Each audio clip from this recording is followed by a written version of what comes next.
माननीय विवेक पंडित. सन्माननीय अध्यक्ष महोदय, सन 2014 चे विधानसभा विधेयक क्रमांक 14 महाराष्ट्र पोलीस अधिनियम यात आणखी सुधारणा करण्यासाठीचे विधेयक यावर आपले विचार मांडण्यासाठी मी या ठिकाणी उभा आहे. अध्यक्ष महोदय, उद्देश आणि कारण याबाबतचं जे निवेदन आहे त्यामध्ये हे स्पष्ट आहे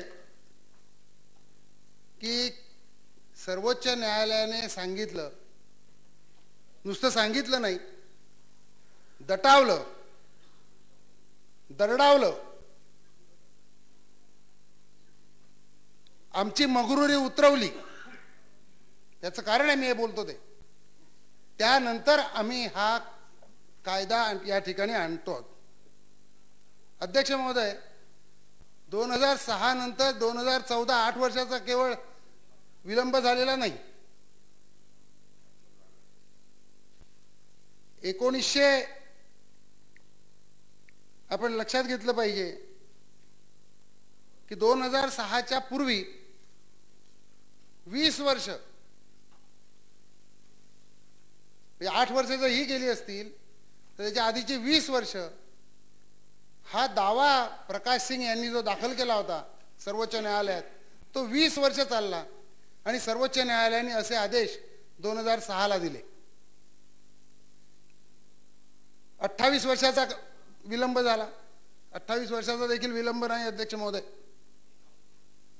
1996 ला हा दावा दाखल करण्यापूर्वी, हा खटला सर्वोच्च न्यायालयामध्ये दाखल करण्यापूर्वी या देशामध्ये अनेक आंदोलनं झाली. अनेक आंदोलनं झाली अध्यक्ष महोदय. ही आंदोलनं कशाबद्दल झाली? 1981 साली राष्ट्रीय पोलीस आयोगाने जो अहवाल सादर केलेला आहे त्याची अंमलबजावणी व्हावी म्हणून. 1981 ते 1996, 1996 ते 2006, 2006 ते 2014, 1981चा जो अहवाल आला अध्यक्ष महोदय, हा राष्ट्रीय पोलीस आयोगाचा अहवाल येण्याला एक फार मोठी पार्श्वभूमी आहे. या विधेयकाबाबत अध्यक्ष महोदय एक गोष्ट स्पष्ट मला सुरुवातीलाच सांगायची आहे. मला अत्यंत दुःख होतंय आज की ज्या स्वातंत्र्यवीरांच्या बलिदानावर हे पवित्र मंदिर उभं आहे आणि आम्ही सर्वजण या ठिकाणी आहोत, ते त्यांच्या केवळ बलिदानानं आहोत. त्यांनी त्यांचा वर्तमान जाळला म्हणून आम्ही आज आहोत.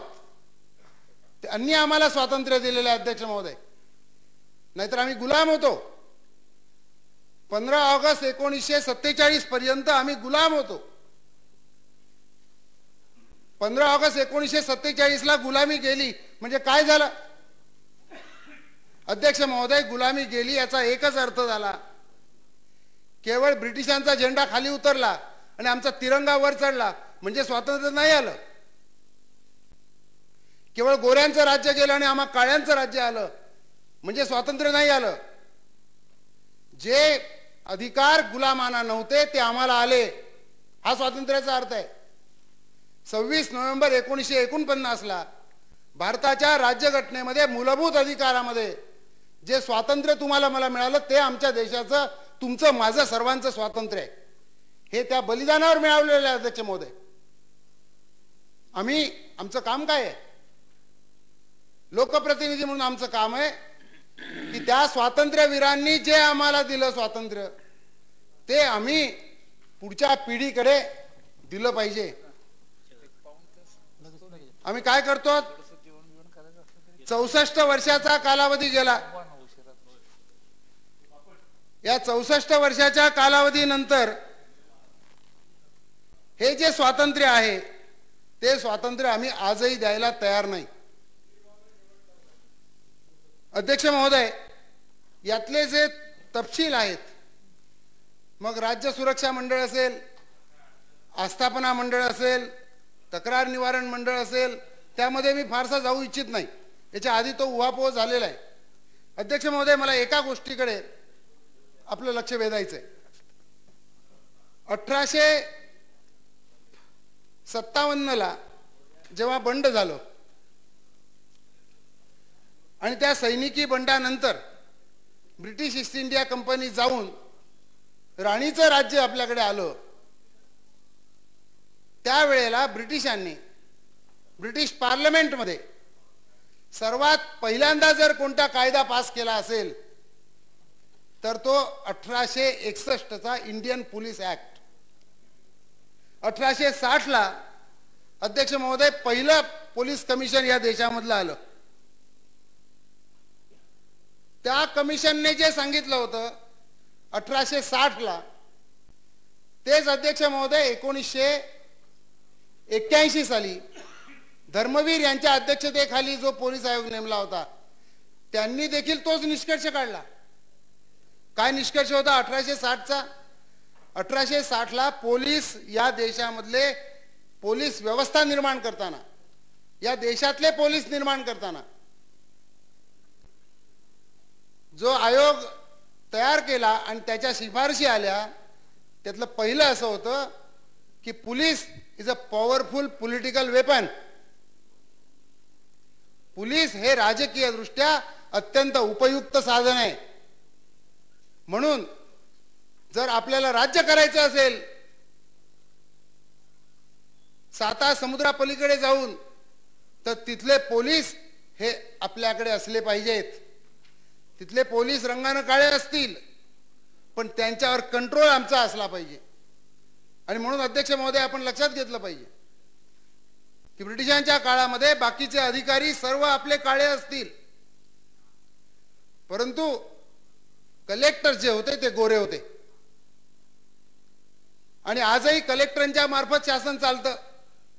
ब्रिटिशांचीच लिगसी, ब्रिटिशांचाच वारसा आम्ही पुढे चालू ठेवलाय. फार काही मोठा बदल केलाय आम्ही असं नाही.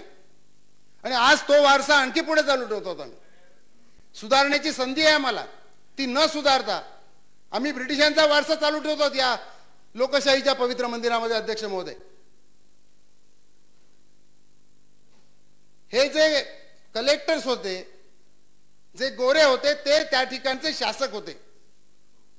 आणि अध्यक्ष महोदय, 1861च्या कायद्यामध्ये कलम 4 जसं आहे तसंच आजही आमच्या कायद्यात आहे. माझा दावा आहे, जोपर्यंत कलम 4 या कायद्यामधलं बदलत नाही तोपर्यंत आम्ही आमच्या राज्यातल्या लोकांना गुलाम करून ठेवतो.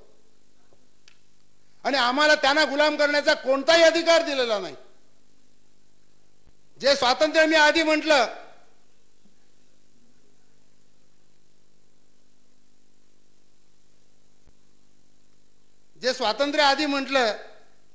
दरेकर, तुम्हाला तिकडे येऊन बसायला वेळ आहे अजून जरा, पण ते त्यांना डिस्टर्ब होईल असं नको, कारण शेजारी पॉवरफुल माणूस आहे. थोडं हळू बोला. हा अध्यक्ष महोदय, जे स्वातंत्र्य आधी म्हटलं मी, त्या स्वातंत्र्यामध्ये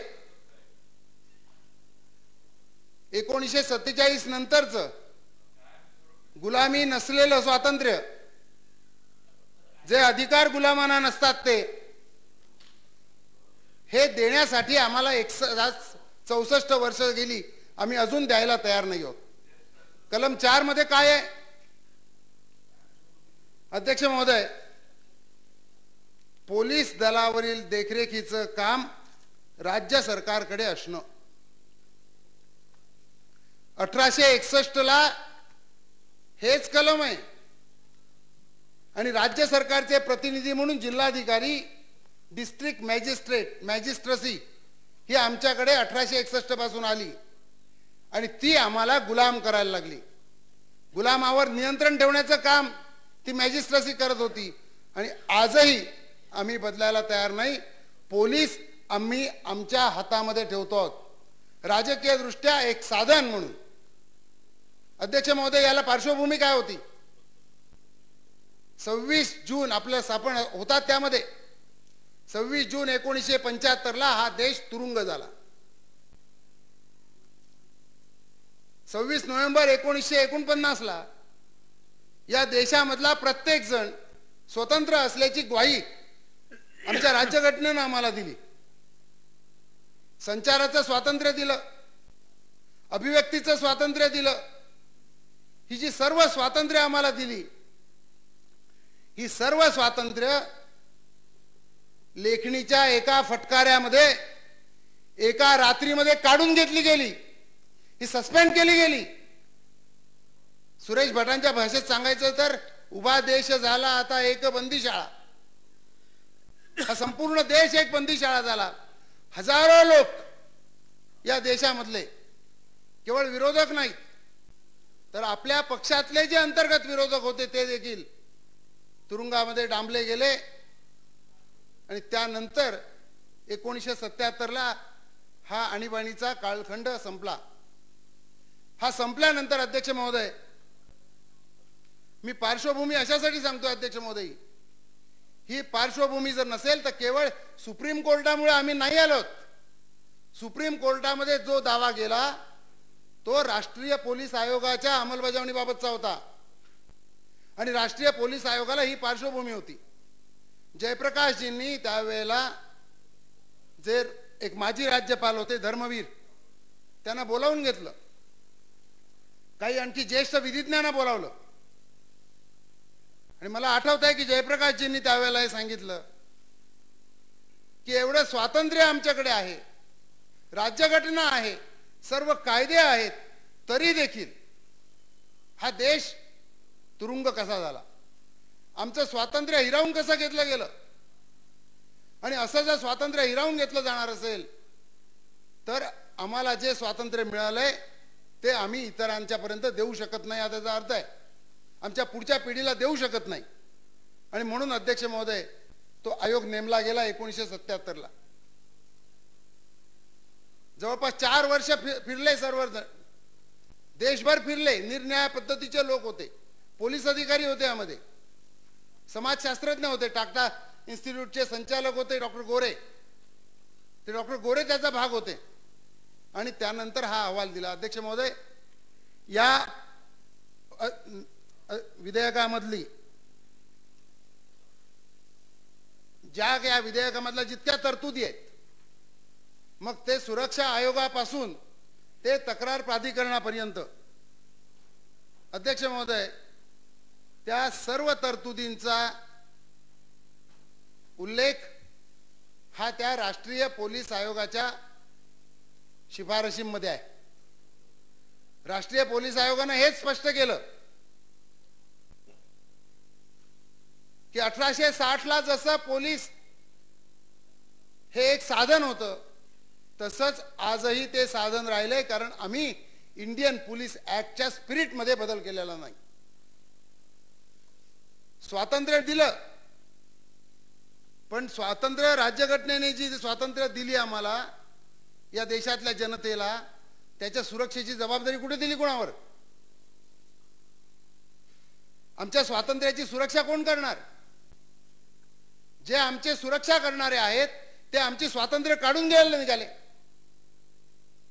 या देशातले पोलीस, जसे ब्रिटिशांनी पोलीस इथे निर्माण करताना त्यांच्या देशातले पोलीस म्हणजे बॉबी हे त्यांच्या देशातले मित्र होते, जनतेचे मित्र होते. पण त्यांनी आपल्याकडे पोलीस जेव्हा निर्माण केले तेव्हा ते जनतेचे शत्रू होते, ते जनतेचे मित्र नव्हते. म्हणजे 1861चा पोलीस कायदा हा जनतेच्या विरोधामध्ये पोलीस हा एक शत्रू निर्माण करणारा कायदा होता. तोच कायदा अध्यक्ष महोदय आजही चालू आहे. आजही आम्हाला पोलीस हे जनतेचे मित्र बनवू द्यायचे नाहीत. पोलीस अधिकाऱ्यांना का दोष द्यायचा? दोष आमच्याकडे आहे. कायदा आम्ही बदललेला नाही. ब्रिटिशांचा कायदा गुलामीचा आम्हाला चालू ठेवायचा आहे. एक पोलीस अधिकारी चांगला वागला, दुसरा वाईट वागला, काय पोलिसांचा दोष आहे? आम्ही ते स्वातंत्र्य, राज्यकर्ते कोण आहोत आम्ही, कोणता पक्ष आहे आमचा? आम्ही जनतेचे प्रतिनिधी आहोत आणि राज्यकर्ते म्हणून जनतेचे अधिकार काढून घ्यायचा अधिकार आम्हाला कोणी दिलेला नाही. आम्ही सार्वभौम नाही आहोत. अध्यक्ष महोदय, या सदनामध्ये आल्यानंतर उजव्या हाताला बसणारे ट्रेजरी बँकचे लोकांना वाटायला लागतं आम्ही सार्वभौम आहोत.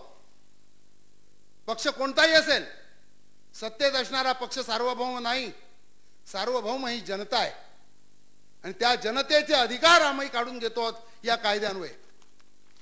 ते जे स्पिरिट आहे भारतीय स्वातंत्र्याचं, भारतीय स्वातंत्र्याच्या मूलभूत अधिकारांना दिलेलं, आम्ही आमच्या देशातला पोलीस आजही तसाच जनतेचा शत्रू म्हणून आम्हा निर्माण करतो. व्यवस्थेमध्येच आम्ही व्यवस्थाच ती ठेवतो की ज्यामुळे जनतेचे मित्र त्यांनी बनूच नये. आणि म्हणून त्यातून हे सर्व येतं. अध्यक्ष महोदय, पोलीस हे कायद्याला, पोलीस हे जनतेला, आणि सर्वात महत्वाचं म्हणजे पोलीस हे त्यांच्या स्वतःच्या संघटनेला उत्तरदायी असले पाहिजेत. कायद्याला उत्तरदायी असले पाहिजेत, जनतेला उत्तरदायी असले पाहिजेत आणि पोलिसांच्या स्वतःच्या संघटनेला उत्तरदायी असले पाहिजेत.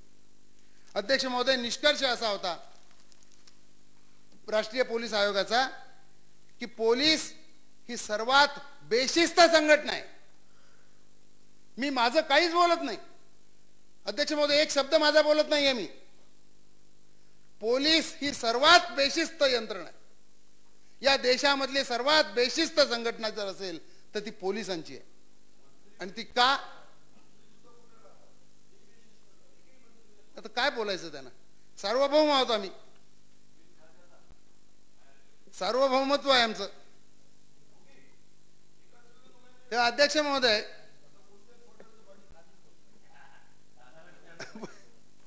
तेव्हा सुधीर भाऊ, कुणी ऐकू दे न ऐकू दे, येणाऱ्या पिढीला किमान आपण त्यांच्याकरता काही बोलून गेलो एवढं समाधान आपल्याला मिळेल. बदलणार तर काही नाहीच आहे. जे आणले ते तसंच मंजूर होणार आहे. बोलायचं कशासाठी? पण बोलणं आवश्यक आहे. किमान येणाऱ्या पिढीमध्ये बंडखोरी होईल. लोक सत्ताधाऱ्यांना आणि शासकांना जाब विचारतील की आमचं स्वातंत्र्य काढून घ्यायचा अधिकार तुम्हाला कोणी दिला? दुसऱ्या स्वातंत्र्याची कणखर लढाई या राज्यामध्ये, या देशामध्ये सुरू होईल जर आम्ही ते स्वातंत्र्य दिलं नाही तर. आणि स्वातंत्र्य देणारे आम्ही कोणी लागत नाही. स्वातंत्र्य लोक घेऊ शकतात जसं आणीबाणीनंतर लोकांनी घेतलं.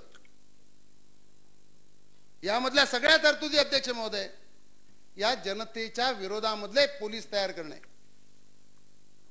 आपण मगाशी स्कॉटलंड, जपान या सर्वांचं उदाहरण दिलं. मला जपानचं एक कहाणी वाचलेली आठवते.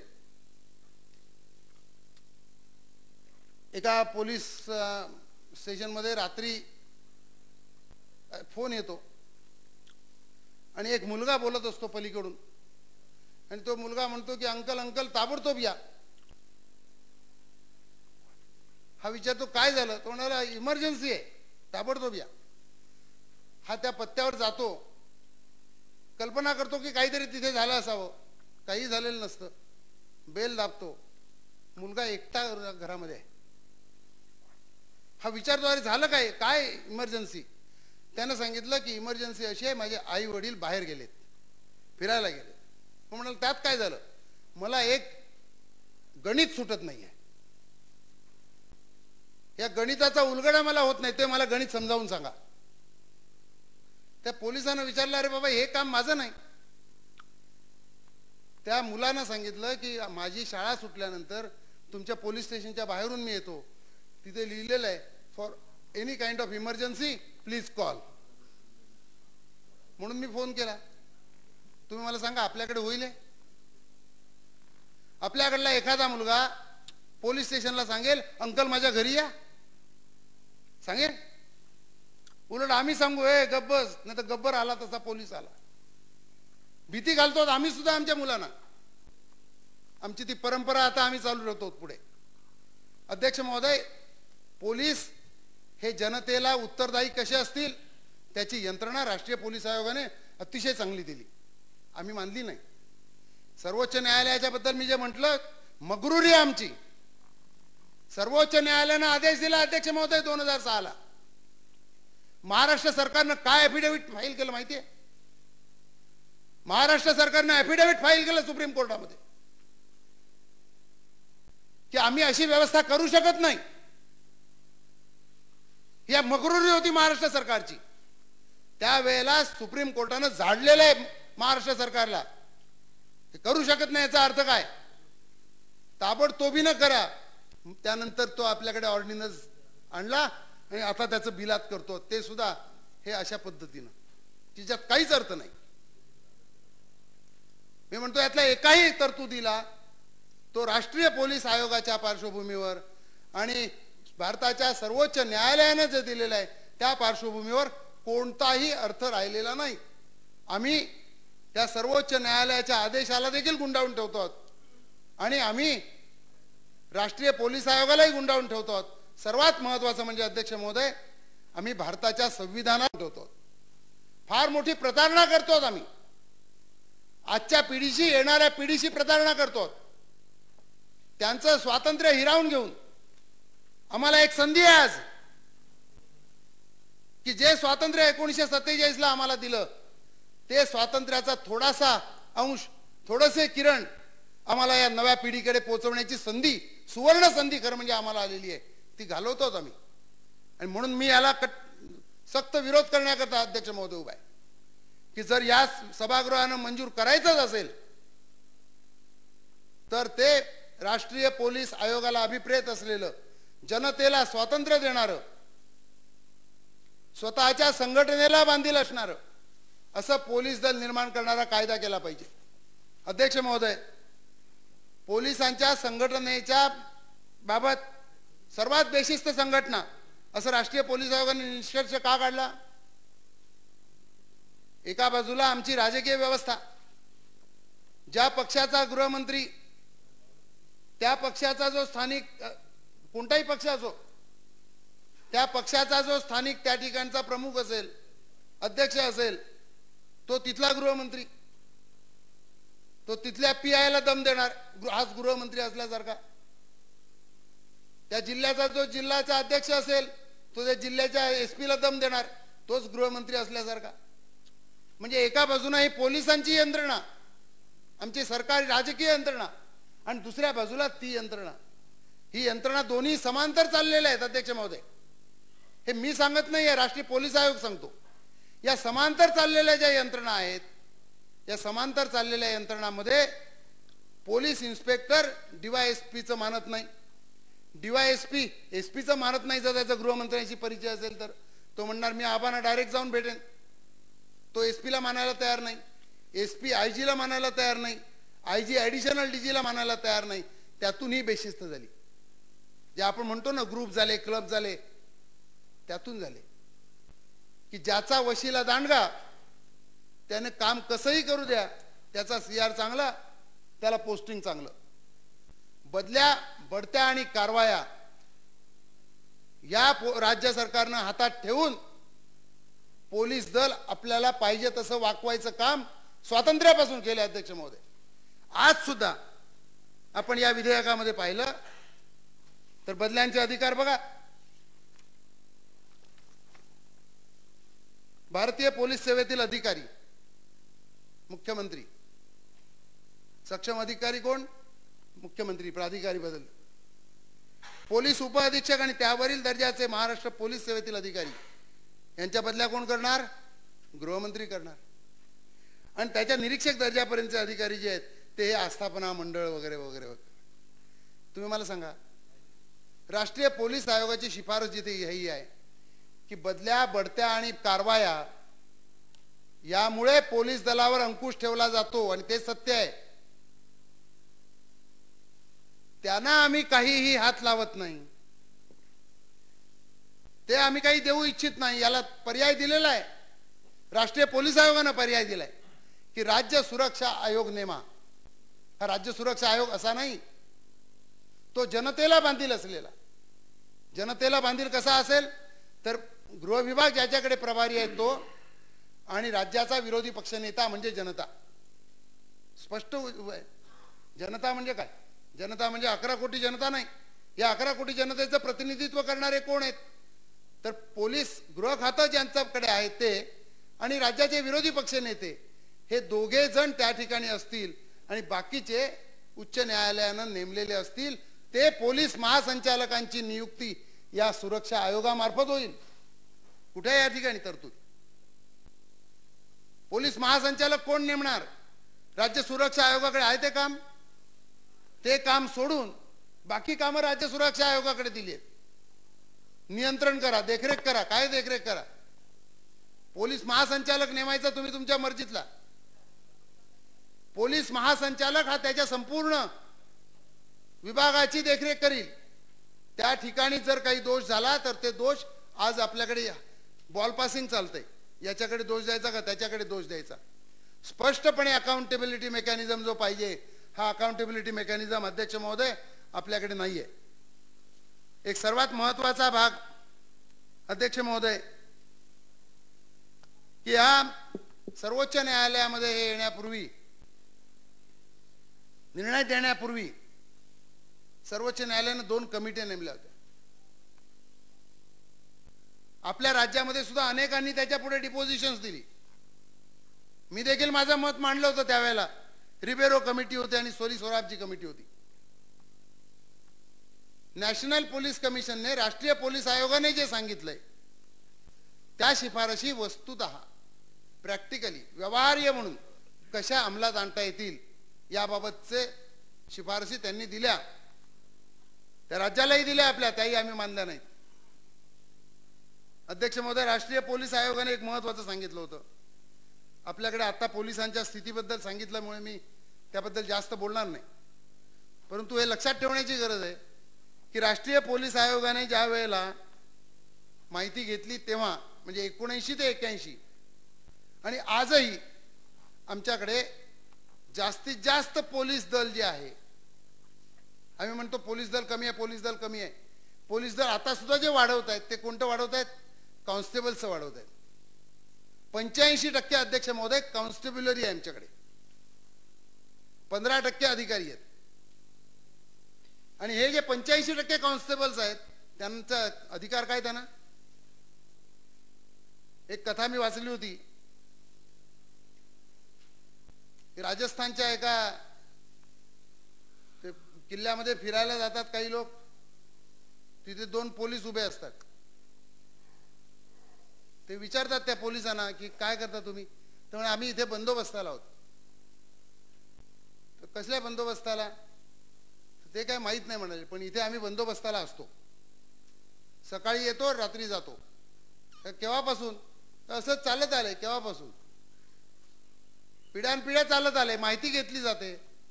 त्या किल्ल्यामध्ये पूर्वी एक राजा राणी वगैरे राहत होते.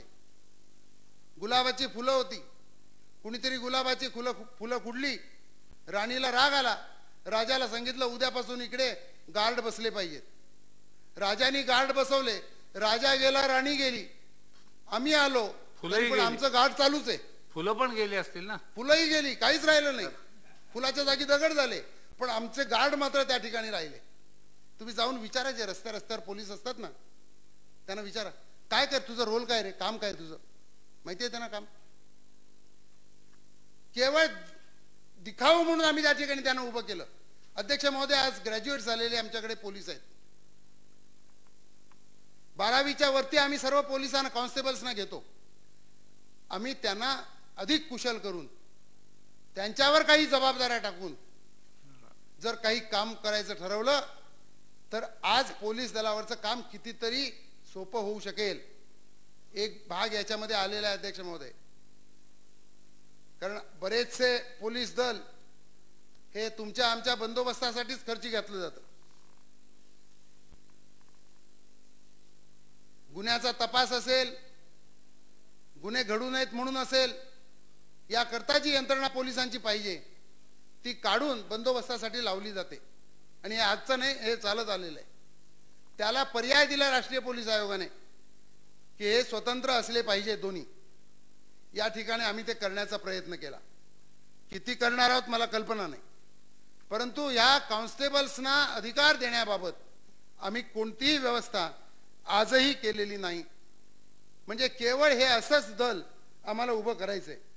आणि अध्यक्ष महोदय,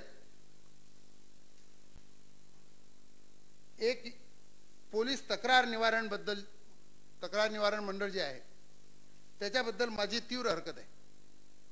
सर्वोच्च न्यायालयाने जे तक्रार निवारण मंडळ सांगितलं ते, पोलीस आयोगाने जे सांगितलं ते, आणि आम्ही जे आणतो ते, त्याच्यात काही परस्पर काही संबंध नाही अध्यक्ष महोदय.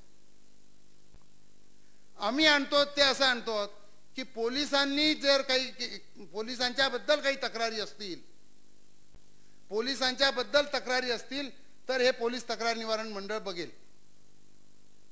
अध्यक्ष महोदय मला सांगा आपण एक की हे जे पान 9 वर तक्रार निवारण प्राधिकरण पुढील कार्य पार पाडील असं म्हणून एखादी बळी पडलेली व्यक्ती किंवा तिच्या कुटुंबातील सदस्य किंवा तिच्या वतीने इतर कोणतीही व्यक्ती पासून ते जमीन किंवा घर बळकावण्यापर्यंत, आणि त्याच्या पुढे काय आणखी असतील ती, पोलिसांनी जर कुणाच्या बद्दल अपराध केला असेल तर आपण त्या ठिकाणी जायचंय तक्रार निवारण प्राधिकरणाकडे. अध्यक्ष महोदय, ही कामं आमच्याकडे जर आम्ही तक्रार निवारण प्राधिकरण तयार केलं तर आमचा राज्य मानवी हक्क आयोग काय करणार हा प्रश्न आहे. आज राज्य मानवी हक्क आयोगामध्ये जाऊन बघा, तक्रारी येणं बंद झालंय, कारण तक्रारी ऐकायलाच कुणी नाही, त्या तक्रारींचा कधी निपटायला लागत नाही. जे आपण दुःख व्यक्त करता दरवेळेला की आम्ही समितीच्या शिफारशी देतो ते सरकार ऐकत नाही, तसंच या राज्य मानवी हक्क आयोगाच्या शिफारशी राज्याकडे येतात, राज्य केराची टोपली दाखवते, त्या राज्य मानवी हक्क आयोगामध्ये काम करायला कुणी तयार नाही, तर संपूर्ण राज्य मानवी हक्क आयोग आज धूळ खात त्या ठिकाणी पडल्याची अवस्था आहे. आणि तसंच आम्ही हे तक्रार निवारण पोलीस तक्रार निवारण प्राधिकरण तयार करतो. कल्पना वेगळी होती अध्यक्ष महोदय. कल्पना ही आहे, पोलीस खात्यामध्ये एक फार प्रसिद्ध म्हण आहे की साहेबाच्या समोर आणि गाढवाच्या मागे उभं राहायचं नाही. तेव्हा काही दुःख असेल, त्या कॉन्स्टेबलचं दुःख असेल तर कुणाला सांगणार, हेड कॉन्स्टेबलचं दुःख असेल कुणाला सांगणार, तो कुणाला सांगू शकत नाही. साहेबा पुढे गेला तर साहेब काय करेल त्याला ठाऊक आहे.